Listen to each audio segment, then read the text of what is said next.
Welcome back to Outdoors with Larry Ray on ESPN 790 AM. Brought to you proudly by Sportsman's Warehouse and the Tennessee Wildlife Resources Agency. Hey, good Saturday morning. Welcome back to Outdoors with Larry Ray. If it sounds like it's Looney Town, it is. We just got through talking to Austin Felix on the Elite Bass Series, talking about the tournament coming up on the St. Johns River. And, of course, Bill Cooksy's here, and he had to bring up the dead iguana out of the tree. Yes, sir. So we were talking Florida fishing. Florida fishing. Well, let's skip down. Let's go back up to Caruthersville and talk to our man Ron Wong. And, Ron, I know that you've hooked up with a fellow we've had on the show before, and a fellow who would probably rather be duck hunting right now than talking to us. But he loves to talk crappie. That's you from Georgia? The Minnesota guy got me on that, crappie fishing. So let's talk, Ron, let's get back to you. And who's the guest you got with us on the line? Okay, well, I've got to break them away from breakfast because we're having breakfast with William Van Cor of Millennium Marine and Jack Wells with B&M. But I've gotten Tim Blackley away from everybody to talk to us about the upcoming crappie season. Of course, everybody knows Tim is a big-time duck hunter, but better yet, a great, great crappie fisherman. Good morning, Tim. How are you? Good morning. Thank you for all the kind words there. Well, that was from Wong. Let me see what I can say now, okay, Tim? So, no. Anybody shares a boat with Van Cleve. Now, come on now. You got to have a lot of patience. Yeah, let's give him equal time here. Okay, Ron? I mean, no, I love Jackie. But anyway, Tim Blackley is from Hornbeak, the great metropolis up there. And I know he and Jackie form a great team, and I know that success has come. Tim, talk about what it means now to compare to where you were fishing. You became a pro. Talk about where we were and where we are today.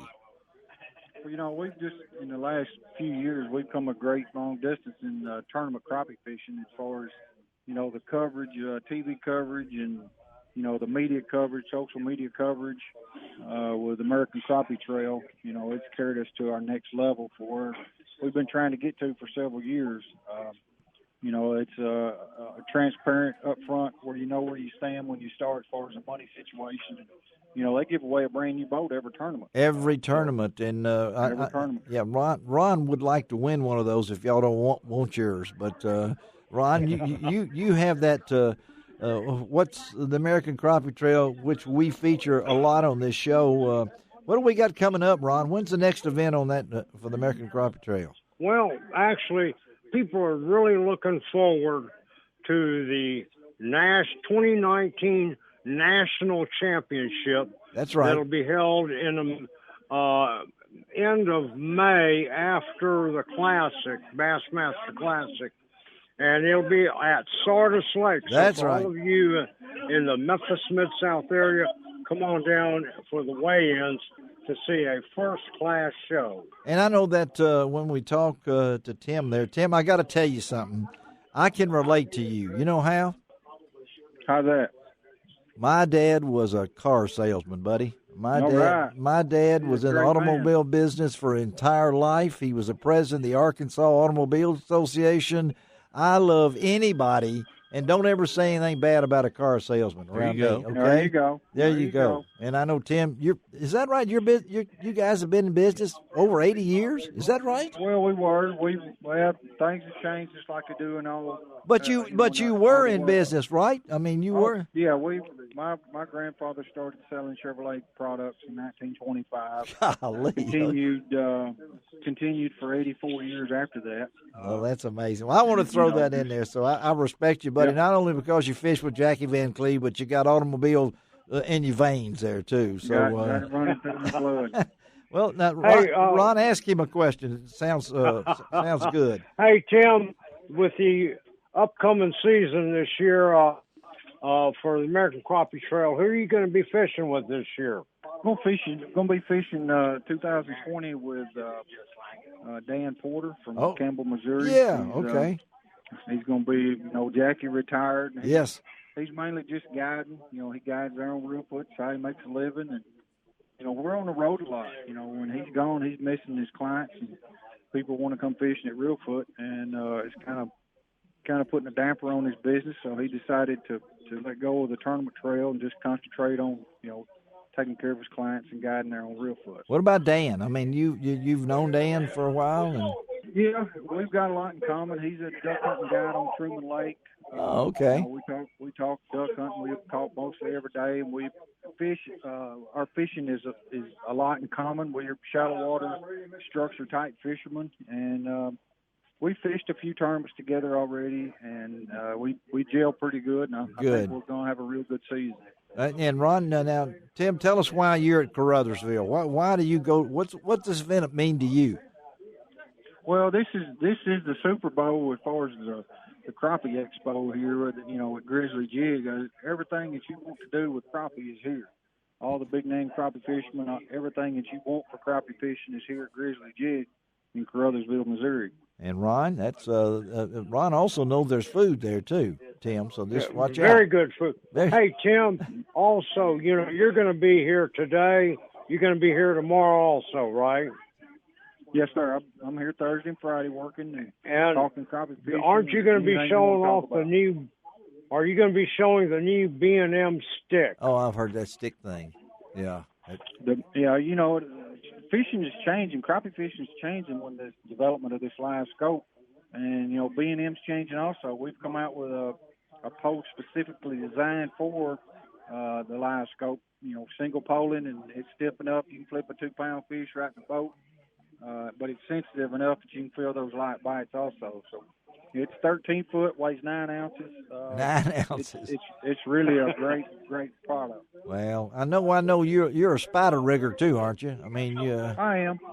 That's been the meat and potatoes of tournament fishing, but that's not anymore. It's not anymore, is it? Yeah.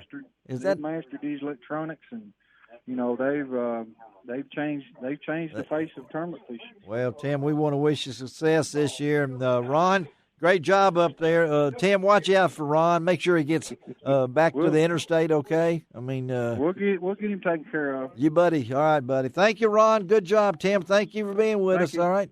Have a good day. We'll stay in touch with you guys. Thank you, Ron. I'll talk to you later then, buddy. All right? All right, buddy. Bye. Okay, let me quickly tell you about next week's show, and then a couple of comments from Cooksey here, who has got me so rattled I can't figure it out. It is first Saturday next week, which means it will be the Brother Darrell and Darrell show. Dave Gabbard and Gene Smith will be in studios, and we might even have a segment of Gene Smith puns. That one he told me the other day was just that milk is the fastest liquid on earth. It's pasteurized before you know it. Oh, my. Oh. We can't leave with that, can we? No, it's like that old milk bath joke. It is, wasn't it? Yeah, mm-hmm. yeah. It told me it's pasteurized. Yeah, okay. No, it beeps enough. Yeah, all right. I dated a photographer, but nothing developed. Okay, so that was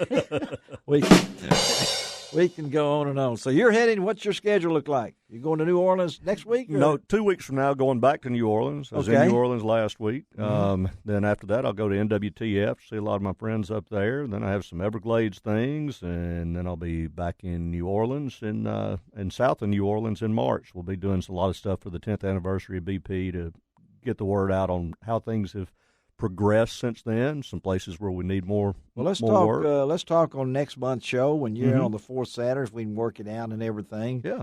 NWTF is in Nashville, and it always hits Mid-South Sports and Boat Show. Right. The same weekends. That's just the way it works out and everything. And I'll be at the boat show out there at the Agri Center.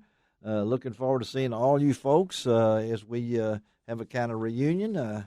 I can't wait. One of my favorite things is Peanut Kwan's fish fry for all the vendors. Sure. And we'll have that out there, and we brought that again. But Bill was showing me before we go off the air, we're on iguanas here. Now, right. How much time we got? 2 minutes? We got 3? Awesome. Okay, yeah, we got awesome. Talking feral iguanas. Oh, look at him perk up, put his phone down, and everything else. But no, that is an interesting thing. Yes, and it's almost like the fainting goats. It is. I mean, Florida's got a big problem with invasive species. Really, everywhere along the Gulf does. But there, they don't just have the flora; they have the fauna. They do, where Louisiana has a lot of the floor issues. So you'll be in the Everglades. I'll be in the Everglades in March, doing a fishing trip in the Everglades with some folks to see some of this stuff up close. Is the Everglades losing ground too, or is it? The problem with the Everglades is water flows. Okay. It's dried out. It's dried out. And what that's doing, when you see those blue-green algae problems, most of that's because they're trapping all that water in Okeechobee, and it's bad water, And then when it gets too high, they just flush it out into these estuaries that never had those kind of rivers going to them. No, they weren't built. I've seen those canals. That water was supposed to go down through the Everglades. Yeah. Well, they stopped it years ago, almost better part of a century ago now, to try to farm the Everglades. And now we're trying to restore those flows. Florida Bay, which is the iconic tarpon fishery. Right, yeah. Too much salinity and all the seagrass there is dying. The St. Lucie, the seagrass is mostly gone.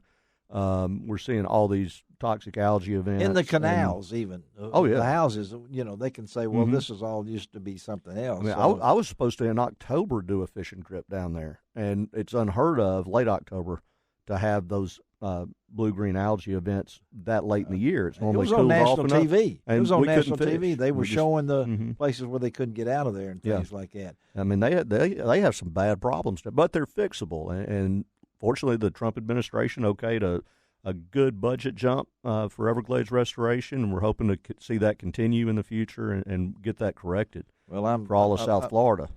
Anybody that's ever driven across Alligator Alley and hope you don't have a flat, anything like that, and realize the Everglades have always been really mystique to me. Well, thank you, Bill, for dropping in from Jackson, Tennessee. Yes, sir. Hope you have a great month ahead of you. Kill a few ducks this week.